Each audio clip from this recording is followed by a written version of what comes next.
Hello everyone, welcome back to my channel. আশা করছি সবাই ভালো আছেন। আমরা বাঙালি মানেই মাছে ভাতে বাঙালি, তাই আমাদের মাছ ছাড়া চলেই না। ইলিশ, চিংড়ি কিংবা পাবদা এগুলো হচ্ছে বাঙালির ইমোশন।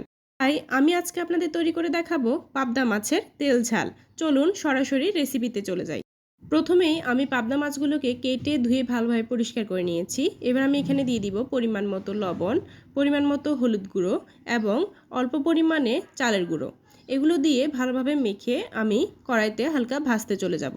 প্রথমে আমি চুলে একটি প্যান বসিয়ে নিয়েছি। এবার প্যানটি গরম হলে আমি পরিমাণ মতো তেল দিয়ে দিলাম। তেল দিয়ে এবার আমি একে একে পাবদা মাছগুলো এপিট ওপিট করে 2-3 মিনিট ভেজে তুলে নিব। মাছগুলো তুলে নিয়ে প্রথমে আমি দিয়ে দিয়েছিলাম অল্প পরিমাণে কালো জিরা। এরপর দিয়ে দিলাম পরিমাণ মতো হলুদ গুঁড়ো এবং পরিমাণ মতো লবণ। এবার দিয়ে দিব স্বাদ মতো মরিচের গুঁড়ো। এগুলো দিয়ে এবার আমি এখানে দিয়ে দিব পরিমাণ মতো পানি। অল্প পরিমাণে পানি দিয়ে আমি এগুলো বেশ কিছুক্ষণ কষাতে থাকব, ততক্ষণ না মশলাটি থেকে তেল বেরিয়ে আসছে।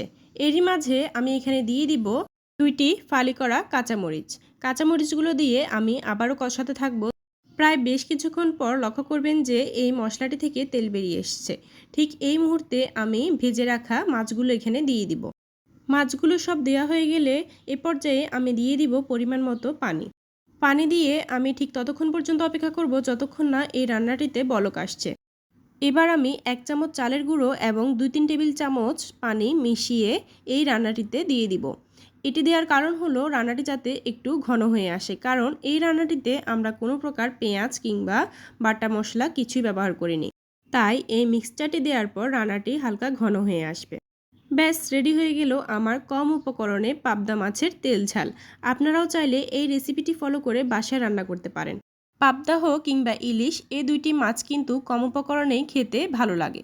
রান্নাটি হালকা ঘন হয়ে আসলে এ পর্যায়ে আমি এখানে দিয়ে দিব ধনিয়া পাতা কুচি। এতে করে রান্নার ফ্লেভারটা অনেক ভালো হয়। ভিডিওটি শেষ পর্যন্ত দেখার জন্য আপনাদেরকে অসংখ্য ধন্যবাদ। আপনাদের যদি আমার আজকের এই রেসিপিটি ভালো লেগে থাকে তাহলে অবশ্যই আমার ভিডিওটিকে লাইক এবং আমার চ্যানেলটিকে সাবস্ক্রাইব করে দিবেন।